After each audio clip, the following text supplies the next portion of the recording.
Okay, the chord's in the key of G. We're going to add a minor chord to this chord sequence. Remember, there are three families of chords that you'll encounter: major, minor, and seventh. And every chord that you ever play can be presented as a major, a minor, or a seventh. They all have different functions in the context of the song, providing tension and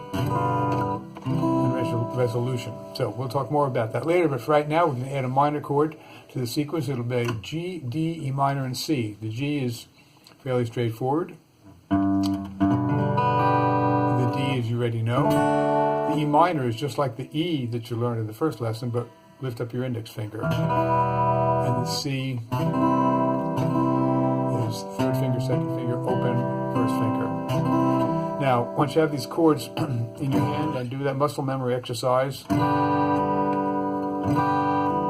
many times as your warm-up till you get comfortable playing the chord.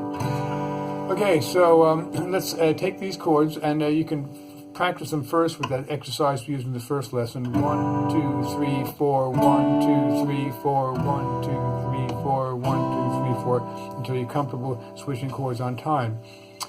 The next rhythm we're going to learn is a go-to rhythm for thousands of pop songs.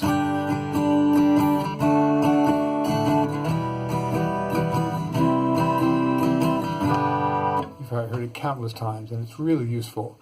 And it's not unlike one of the rhythms in the last lesson, where it incorporates an upstroke on the and. But what makes it interesting is that there's no downstroke on the third beat. So it goes like this: 1, 2, and 3, and 4.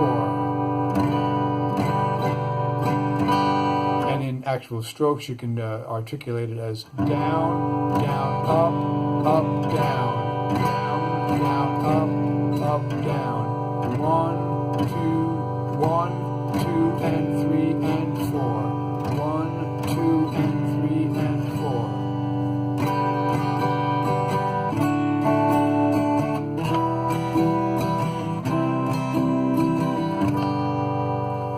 Okay, so there's a rhythm you'll get a lot of utility out of. The next one is a good rhythm for playing like more drive and rock tunes.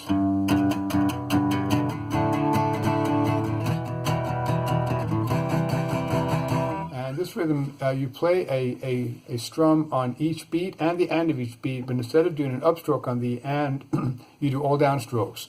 1 and 2 and 1 and 2 and 3 and 4 and 1, 2 and 3 and 4 and 1 and 2 and 3 and 4 and 1 and 2 and 3 and 4 and if you want to make this sound really authentic, which you can do, you can take the fleshy part of your side of your hand and just kind of lay that softly on the bass strings.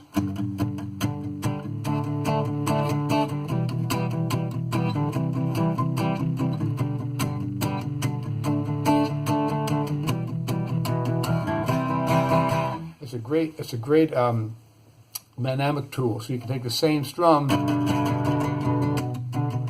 and just by that little bit of muting, you can create a really wide range of dynamics in a tune. You also can use this rhythm. You can use the upstroke on the and of each beat. Get a completely different flavor.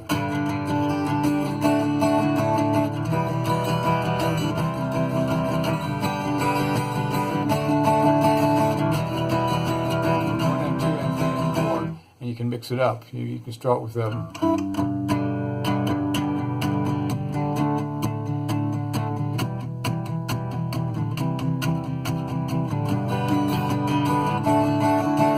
So the idea is you develop a vocabulary of rhythms with your right hand, and you can use them to really convey the emotion of the song. You can use, let's say, one rhythm for the verse and a different rhythm for the chorus, and you can split them up anytime that you find it appropriate.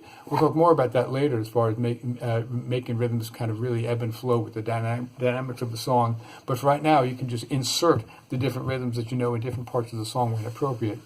Now, at the bottom of the page, you'll see 4 chords that have kind of odd names: G major, D sus4, E minor 7, C add 9. We're not going to go into the explanation of why they're called that, but understand this, that these are 4 chords that are slight variations of the original G, D, E minor, and C that you can use at any time you have a chord cycle like that. You can insert these chords. So listen to what they sound like.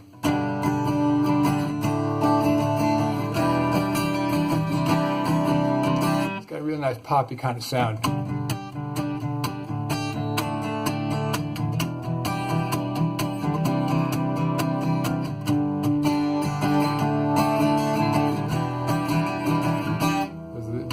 We just used on this page. Now, you can, let's say, you can mix and match them. And you can play, if you're playing a country song, you might want to use the garden variety chords like they're on the top of the page. A pop song, these are more kind of more ringy-dingy sounding. Those the variation. One thing that makes those alternate chords easy is that if you look at the third and fourth finger, just like we talked about in the last lesson, finding common fingers that that maintain their position from chord to chord, the third and fourth finger remain in the exact same spot for this whole chord sequence. So here's a G. To play the G, just pull your first finger over to the second fret of the third string, E minor, C. So try and get comfortable with that. It has a lot of utility, and like I say, you can mix and match the two. You can mix your rhythms up, and you can mix the versions of the chord up, and make your song sound interesting. So a couple of songs that you can use these rhythms. Wagon Wheel's a well-known song. And you'll find that this chord sequence, the G, D, E minor, and C, is used in countless pop songs.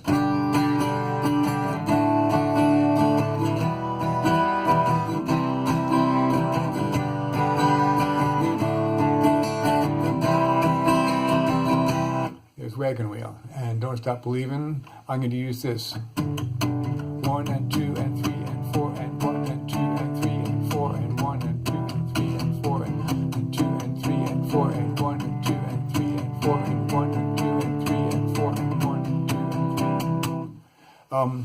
So you can use these chord progressions for these tunes as a practice template for all the rhythms that you've learned thus far.